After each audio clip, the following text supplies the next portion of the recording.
추세입니다. 추세란 가격이 일정한 방향으로 움직이려는 경향 그 자체를 의미한다. 집단 심리에 기인한 것으로 기계가 아닌 인간이 투자를 하는 한 변하기 힘든 진리다. 제가 기술적 분석에서 가장 중요하게 생각하는 게 추세죠. 추세 중에 매매하지 말자. 만약 내가 어떤 가격이 떨어지다 바닥을 만들고 다시 상승하는 흐름이 나온다면 떨어졌을 때 롱 타는 전략을 가져가야 되는데, 이 추세는 강하게 움직이는 경향이 있기 때문에 되돌림 안 주고 가는 경우가 많죠. 그렇게 됐을 때 내가 올라간다라고 생각하고 이 시나리오가 맞더라도 가격이 상승만 하고 있으니까 계속 숏을 치고 싶어 하고 역추세를 보게 된다. 그렇게 되면 숏 치다가 손절만 반복되는, 내가 방향성을 맞춰도 손절이 반복되는 매매가 될 수 있기 때문에 이 추세를 거스르면 안 된다. 항상 강조드리는 말이고, 가격이 저점을 찍고 바닥을 만들었더라도 가격이 상승하고 떨어지는 게 조정 파동이 아니라 급격한 하락을 하게 되면 이 자체가 추세가 될 수 있으니까, 내가 원하는 타점이 오더라도 떨어지는 형태가 추세를 가지고 떨어지면 매수하면 안 된다. 내 시나리오가 틀려서 다시 한번 갱신될 수 있기 때문에. 그렇듯 이 기술적 분석이라는 것 자체가 이 차트의 추세를 알아보기 위한 분석 방법이죠. 즉, 추세를 확인하고 이 추세에 맞는 매매를 하기 위해서 이 기술적 분석이라는 걸 공부를 하는 겁니다. 그렇기 때문에 이 추세라는 게 가장 중요하고, 물론 이 추세를 맞출 수 있다라는 것이 절대 아닙니다. 분석을 통해 내가 합리적인 결과를 도출하고 그 방향성이 합리적인 방향으로 흘러간다면 나는 이 추세가 끝나기 전에 다시 한번 추세를 반복할 거야 라는 시나리오를 짜서 올라가는 거에 따라서 타는 게 아니라, 되돌림을 준다면, 그냥 상승하면 어쩔 수 없는 거지만 되돌림을 준다면 이 추세를 다시 한번 이어나갈 걸 생각하고 매매한다. 그렇기 때문에 저 같은 경우에도 엘리어트 파동 이론을 사용할 때 항상 하나의 추세가 형성되면 그 다음 되돌림에 다시 한번 여기 형성된 이 추세를 지속할 거야 라는 이 기본 메커니즘을 가지고 매매를 하는 편이죠. 엘리어트 파동 이론뿐만이 아니라 어떤 차트를 가져다 놔도 추세는 단 한 번에 끝나지 않습니다. 기술적 분석에서도 추세가 진행되면 그 이후에 되돌림을 주고 다시 한번 추세를 이어나간다. 모두 이 법칙에 기인한 거기 때문에 엘리어트 파동 이론도 마찬가지죠. 다만 엘리어트 파동 이론에서는 추세가 5개일 때 명확한 추세로 보는 거고, 반드시 다시 되돌림을 주고 상승해야 된다. 하지만 조정 파동도 하나의 하락 추세이기 때문에 가격이 3개로 떨어졌더라도 이 하나만으로 조정 파동이 형성되고 다시 상승할 수 있지만, 이 하락 추세를 되돌리고 다시 한번 떨어지면서 결국 추세를 다시 한번 반복할 것이다. 이 메커니즘으로 저는 매매를 하는 편입니다. 그렇기 때문에 추세를 항상 강조드리고, 이 기술적 분석에서도 절대 빠져서는 안 되고 가장 중요한 것이 추세이고, 추세의 종류는 보통 상승 추세와 하락 추세만 생각하지만 횡보도 하나의 추세입니다. 상승 추세는 가격이 지속적으로 상승하는 상태, 물론 되돌림을 깊게 주면서 상승하는 것도 상승의 추세인 거고, 급격한 상승을 하는 것도 하나의 상승 추세인 거죠. 하락 추세는 반대로 가격이 지속적으로 떨어지는 하락하는 상태를 하락 추세라고 하는 거고, 횡보 같은 경우에는 일반적으로 수렴 형태가 있죠. 가격이 일정 범위 내에서 움직이며 뚜렷한 방향성을 가지지 않는다. 이 부분에 대해서는 조금씩은 생각이 다를 수 있습니다. 예를 들어서 이런 형태로 계속해서 상승하는 건 추세가 아니다라고 보는 분들도 있겠지만, 결국 이거 같은 경우에도 여기서 지속적으로 상승을 해준다면 크게 봤을 때는 하나의 장대 양봉이 될 수 있겠죠. 그렇기 때문에 이렇게 올라가는 것도 저는 추세라고 생각을 합니다. 그리고 수렴 같은 경우에도 하나의 추세가 상승을 하고 그 이후에 되돌리는 파동이 일정 범위 내에서 움직이며 뚜렷한 방향성을 가지지 않는다. 이 수렴하는 패턴 같은 경우에는 굳이 고점과 저점이 수렴하는 형태가 아니라 쐐기형, 삼각형 같은 경우에도 수렴의 일종이고, 이러한 평행 채널을 만드는 이 또한 추세보다는 기간적으로 조정을 주는 패턴이죠. 이런 걸 횡보 추세라고 보시면 될 것 같습니다. 추세의 확인, 추세선이나 가격 흐름을 보여주는 각종 지표들을 이용해 시장의 주요 방향을 확인할 수 있다. 기술적 분석에서 나오는 이런 지표들은 결국에 추세를 확인하려고 이용하는 도구들이고, 대체로는 추세의 끝을 알아봐서 역추세를 보려는, 즉 추세의 반전을 미리 알아채고 싶은 그런 사람들이, 즉 역추세를 보시는 분들이 이 지표를 이용한 매매를 많이 하고들 계시죠. 뭐 추세가 맞냐 역추세가 맞냐는 성향의 차이고 뭐가 정답이다라는 건 없기 때문에, 결국 자신이 경험해보고 자신이 어떤 것과 맞는지를 확인한 후에 그에 맞는 이론을 찾고 그에 맞는 매매를 실행하면 된다라고 생각하기 때문에, 항상 정답보다는 올바르게 이용하는 방법을 공부하시길 바라겠습니다. 기술적 분석은 현재 시장의 추세를 확인하고 앞으로의 추세가 어떻게 흘러갈지를 예측하기 위한 방법론이다. 말씀드렸듯이 기술적 분석이라는 것 자체가 이 시장 자체의 추세가 상승 추세에 있는지 하락 추세에 있는지 혹은 횡보 추세에 있는지를 알아본 이후에 이 다음으로 흘러가는 방향성을 예측하는 거죠. 상승 추세의 흐름에 있던 게 어떤 일정한 패턴을 만든다든지 지표에 의한 시그널이라든지 추세가 반전될 기미가 보인다면 이 다음 움직임이 하락일 것이다 라고 생각하고 매도하는 형태 혹은 그런 방법들을 찾는 것 자체가 기술적 분석이라고 생각하시면 될 것 같습니다.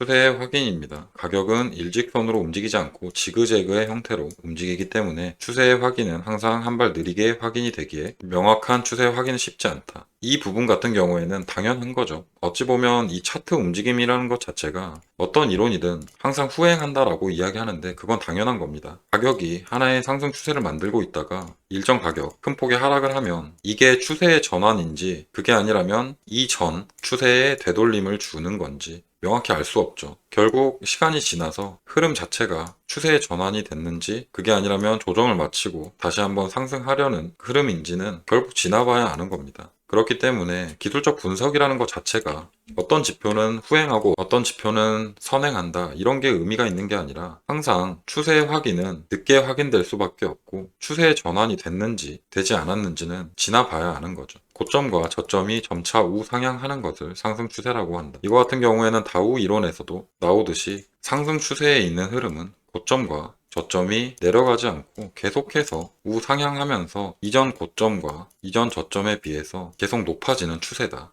그걸 상승 추세로 보는 거고 하락 추세는 반대로 보시면 되겠죠. 상승과 하락이 일정 범위에서 상하향하는 것을 횡보 추세라고 하고 이거 같은 경우에도 가격의 흐름을 고점과 저점이 명확하지 않고 평행하게 움직인다든지 일정 범위 내에서 박스를 형성한다든지 이런 것 자체를 횡보 추세라고 하고 이 이후에 일정한 추세가 발산되면 그쪽으로 움직이려는 힘이 강하고 일정 구간이 돌파된다면 이 이후부터는 새로운 추세의 형성을 볼 수 있는 구간이 되겠죠. 추세의 중요성입니다. 기술적 분석은 추세를 확인하기 위한 방법론이기 때문에 추세를 확인하는 것은 가장 기본이며 필수 요소입니다. 추세를 확인하고 그 트렌드를 따르는 것이 이상적인 트레이딩의 형태입니다. 이거 같은 경우에는 추세를 따라가는 추세 매매를 하느냐, 역추세 매매를 하느냐, 어떤 게 이상적이다라고 말하긴 힘들지만 일반인에게는 항상 이 추세를 따라가는 게 가장 좋은 방법이다라고는 저는 생각하고 있습니다. 이 역추세 같은 경우에는 변곡점을 명확히 찾아서 이 상승하던 흐름 자체를 역행하는 거기 때문에 쉽게 할 수 없는 매매 방식이고 오히려 이 추세를 따라가서 이 짧은 역추세보다 수익을 길게 가져갈 수 있는 게 제가 항상 강조드리고 건강하게 생각한 그런 트레이딩이라고 생각하고 추세의 중요성에 대해서 사람들은 생각보다 관심이 없습니다. 이 기술적 분석이라는 것 자체가 차트를 분석하는 것 자체가 추세를 확인하기 위한 어떤 지표나 이론들인데 이 추세를 확인하는 것을 기본 전제하지 않아요. 그저 이 차트에서 형성되고 있는 어떤 시그널이라든지 패턴만 확인하고 이 추세를 무시합니다. 예를 들어서 가격이 상승하다가 삼각수렴을 한다라고 생각하면 이 삼각수렴의 방향성이 위일지 아래일지 반반이라고 생각하죠. 하지만 기본 이론은 추세가 앞전 추세가 명확히 있다면 이 조정은 이전 추세에 대한 조정이기 때문에 당연히 하방으로 향할 확률보다 상방으로 갈 확률이 높은 패턴입니다. 예를 들어서 컵앤핸들 패턴이라고 가격이 하락하고 이 구간에서 매집 구간을 거쳐서 다시 한번 가격이 발산하면서 컵을 만들어주고 눌림을 주면서 핸들을 만들면 이론적으로 보면 이 컵의 크기만큼 가격이 분출이 된다라는 이론이 있습니다. 그럼 이 컵앤핸들의 패턴이 바닥에서 형성된 저가에서 형성된 패턴이라면 당연히 추세를 반전시킬 수 있는 패턴이 되는 거죠. 근데 이게 아니라 예를 들어서 가격이 하락하던 게 아니라 상승하던 패턴에서 컵앤핸들 패턴이 나왔다라고 하면 이건 저점에서 나오는 패턴이기 때문에 이 패턴 자체가 가짜일 확률이 더 높다라고 봐야 됩니다. 하지만 이 구간이 현재 구간이 추세의 마지막 구간이냐 혹은 추세의 중간 구간이냐 이걸 확인하지 않고 그저 현재 상황에서 어떤 패턴이 어떤 그림이 형성되는지만 판단하고 매매하는 분들이 많기 때문에 이 추세의 중요성을 깊게 생각하시는 분들은 많이 없는 것 같습니다. 항상 말씀드리지만 기술적 분석에서는 추세를 가장 중요하게 생각해야 되고 이게 가장 기본적이며 필수 요소라고 말씀드릴 수 있을 것 같습니다. 추세선입니다. 추세선은 추세를 분석하기 위해 사용되고 있는 기법 중 가장 기본적이고 고전적인 분석법이다. 수학적 공식을 이용한 많은 기술적 지표들이 등장하고 있음에도 불구하고 추세선은 절대 간과해서는 안 될 중요한 분석 기법이다. 하지만 추세선의 작성 방법과 그 의미를 정확히 알고 있는 사람은 의외로 적다. 저도 이 부분에 대해서는 동의하는 게 추세선을 긋는 게 너무 자기가 보고 싶은 대로 이 기술적 분석이라는 것 자체가 주관적 해석이 아니라 객관적인 분석이 돼야 되는데 자기의 주관을 넣어서 분석하는 경우가 많습니다. 물론 자기가 매매하기 위한 시나리오를 세우는 건 주관적이어야 하죠. 하지만 기본적으로 객관적인 분석이 깔려있는 상태에서 주관이 들어가야 되는데, 예를 들어서 차트 같은 경우에 엘리어트 파동 이론을 예로 들자면 이러한 파동이 충격 파동이라고 알고 있는데, 예를 들자면 한 파동 올라가고 조정을 주고 다시 한 파동 올라가고 짧게 조정을 주고 이런 파동이 형성된다면 이것은 충격 파동으로 볼 수 있을까? 저는 이런 건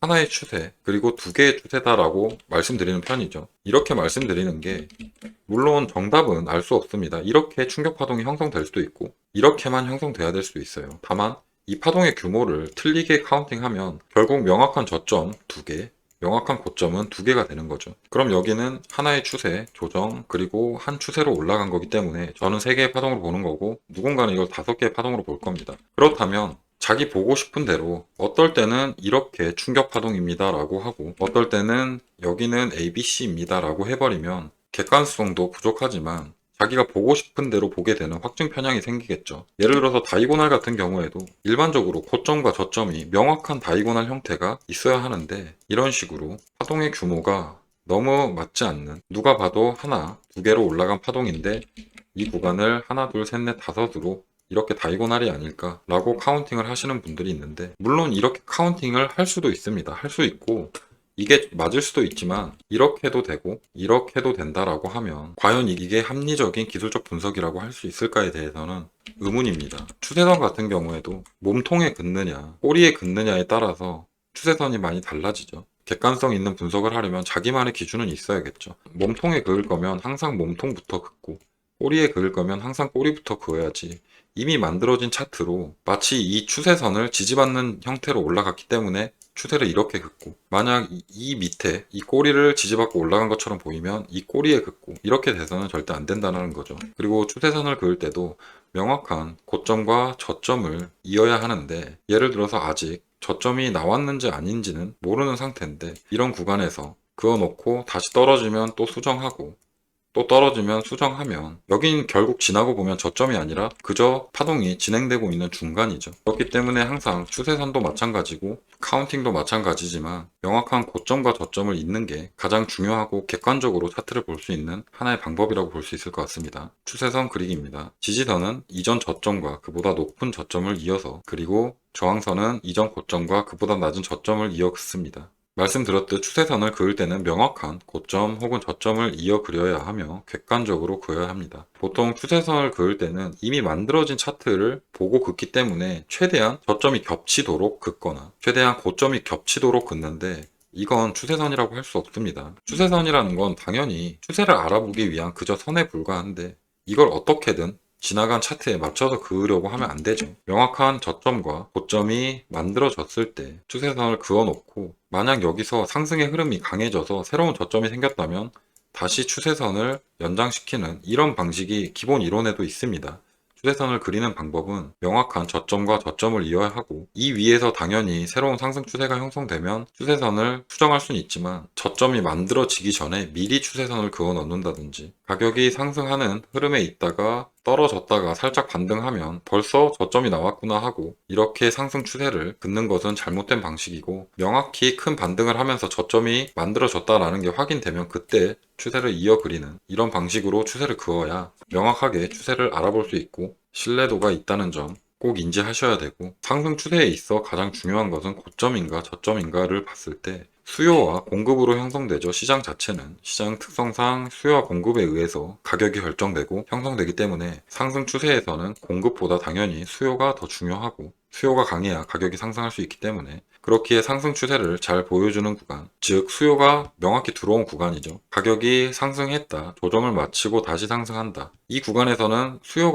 큰 수요가 생겼기 때문에 새로 추세가 만들어진 거기 때문에 명확한 매수세가 들어왔던 구간을 잇는 것이 신뢰도 높은 추세선을 긋는 방식이다 라는 것을 이야기하고 있습니다. 추세대입니다. 채널이라고 부르기도 하죠. 가격의 움직임에 따라 지지선과 저항선의 추세를 그리다 보면 평행한 추세선이 두 개 그려지는 경우가 발생된다. 추세대, 채널은 평행한 두 개의 추세선 안에 가격이 움직이게 되지만 궁극적으로는 돌파되는 구간이 발생된다. 가격의 움직임이 주 추세선을 돌파하느냐, 보조 추세선을 돌파하느냐에 따라 새로운 추세가 형성될지 추세 전환이 될지가 결정된다. 이 말은 밑에 있는 그림을 보시면 아시겠지만 상승하는 추세에서는 상승하는 추세선 자체가 주 추세선이 되고 고점과 고점을 이은 보조 추세선이 있는데 가격이 상승, 하락, 상승했다가 조정을 마치고 다시 한번 상승하면서 보조 추세선을 돌파한다면 여기는 새로운 추세가 형성될 가능성을 높게 보는 것이고 새로운 추세를 형성할 수 있다. 반대로 상승하는 채널 자체가 하락 돌파됐을 땐 추세의 전환이 될 수 있고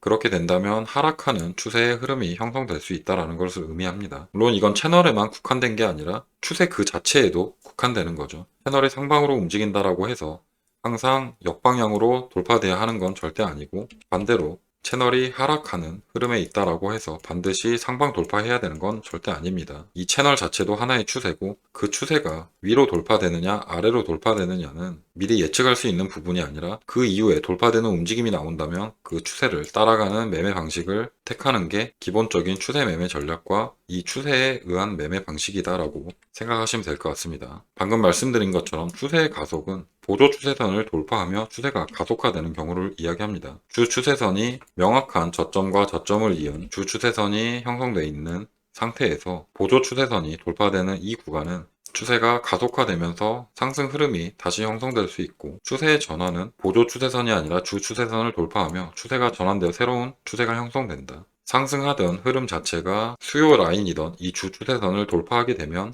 그 이후부터는 하락하는 흐름을 형성할 수 있고 반대로 하락하던 채널이 하락 돌파됐기 때문에 여기서는 방금 말씀드린 것처럼 이 구간에서처럼 추세의 가속을 봐야 하는 구간이기 때문에 새로운 하락 흐름에 대한 매매 방식으로 접근을 해야 된다라는 것입니다.